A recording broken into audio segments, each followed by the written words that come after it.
പ്രിയമുള്ളവരെ, ഇന്ന് പേട്രിയറ്റ് എന്ന സിനിമയുടെ ഒരു ചെറിയൊരു റിവ്യൂ ആണ്. ഈ റിവ്യൂവിന് ഒരു വിലയുമില്ല എന്നറിയാം. കാരണം പടം ഇറങ്ങി ഏകദേശം 15 ദിവസത്തോളം കഴിഞ്ഞു. ആളുകളെല്ലാവരും ആ പടത്തെ വിലയിരുത്തി കഴിഞ്ഞു. പലതരത്തിലുള്ള വിമർശനങ്ങളും അനുകൂല അഭിപ്രായങ്ങളും ചിത്രത്തെക്കുറിച്ചുണ്ട്. പക്ഷേ എന്തുകൊണ്ട് ചിത്രം പ്രേക്ഷകരുടെ പ്രതീക്ഷയ്ക്കത്ത് വളർന്നില്ല, ഉയർന്നില്ല എന്നുള്ളൊരു ചോദ്യമുണ്ട്. മഹേഷ് നാരായണനെ പോലെയുള്ള ഒരു നല്ലൊരു സംവിധായകൻ വലിയൊരു ബാനറിൻ്റെ പുറത്ത് ഒരു പടം ചെയ്യുമ്പോൾ ആളുകളുടെ പ്രതീക്ഷ വളരെ ഉയരത്തിലായിരുന്നു. അതിനെത്രത്തോളം മഹേഷ് നാരായണനും അതുപോലെ അദ്ദേഹത്തിൻ്റെ ക്രൂവിനും പ്രേക്ഷകരെ തൃപ്തിപ്പെടുത്താൻ കഴിഞ്ഞോ അതോ ഇല്ലയോ എന്നുള്ളതായിരുന്നു ചോദ്യം. ഒറ്റ വാക്കിൽ പറഞ്ഞാൽ കഴിഞ്ഞില്ല എന്ന് തന്നെയാണ്. അതിൽ സംവദിക്കുന്ന വിഷയം വളരെ വ്യത്യസ്തവും ഇമ്പോർട്ടൻറ്റും കാലികവുമൊക്കെ ആയിരുന്നു. പക്ഷേ ഈ ഒരു വിഷയം പറയാൻ ഇത്രയും വലിയ ഒരു താര സംഗമത്തെ ആവശ്യമുണ്ടായിരുന്നു. വാഴയും അതുപോലെ തന്നെ മോഹിനിയാട്ടവും എല്ലാം നല്ല രീതിയിൽ ഓടുന്നൊരു കാലഘട്ടത്തിൽ നല്ലൊരു സബ്ജക്റ്റ് പറയാൻ വലിയ താരങ്ങൾ ആവശ്യമില്ല എന്നുള്ളത് തന്നെയാണ് നമ്മൾ മനസ്സിലാക്കേണ്ടത്. ഇവിടെ മഹേഷ് നാരായണൻ ഉദ്ദേശിച്ചത് മമ്മൂട്ടിയെയും മോഹൻലാലിനെയും ഒരേപോലെ കൊണ്ടുവന്നിട്ട് ഈ വിഷയം പറയാൻ ഉപയോഗിച്ചപ്പോൾ ഈ രണ്ട് നടന്മാർക്കും അവരുടേതായ കഴിവുകളുള്ള നടന്മാരാണ്.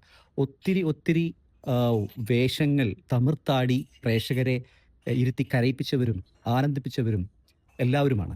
അപ്പോൾ അവർ അഭിനയത്തിൻ്റെ വിസ്മയങ്ങളാണ്. പക്ഷേ അവരെ സംബന്ധിച്ചിടത്തോളം ഈ രണ്ട് റോളുകളും അവർക്ക് പറ്റിയ റോള് തന്നെ ആയിരുന്നോ എന്ന് ആലോചിക്കേണ്ടിയിരിക്കും.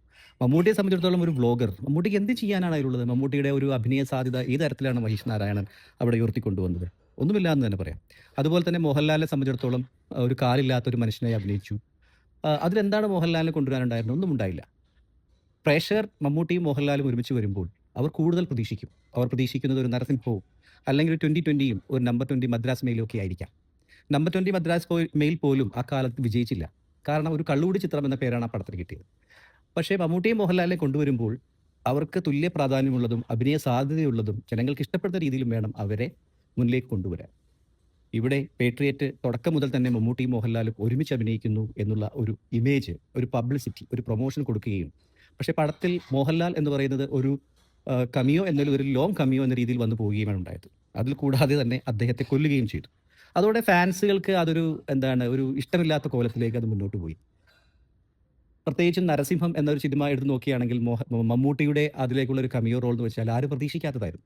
അത്തരത്തിൽ പേട്രിയറ്റിൽ ചെയ്യാമായിരുന്ന ഒരു കാര്യമായിരുന്നു മോഹൻലാലിനെ നേരത്തെ പ്രൊമോഷൻ വർക്കുകളിലേക്ക് കൊണ്ടുവരാതെ ഒരു കമിയോ ആയി മോഹൻലാൽ വന്നിരുന്നെങ്കിൽ ഒരുപക്ഷേ ഈ ചിത്രം വേറൊരു തലത്തിലേക്ക് പോയേനെ.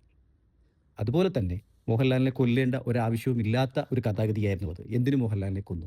അപ്പോൾ ഇത്തരത്തിൽ ഒരു വലിയ ബഡ്ജറ്റ് ഒരു നിർമ്മാതാവ് മുടക്കാനായി വരുമ്പോൾ അദ്ദേഹത്തെ കൂടി ആലോചിച്ചിട്ട് വേണം സംവിധായകർ കഥ എഴുതുന്നതും പടം സംവിധാനം ചെയ്യേണ്ടതും.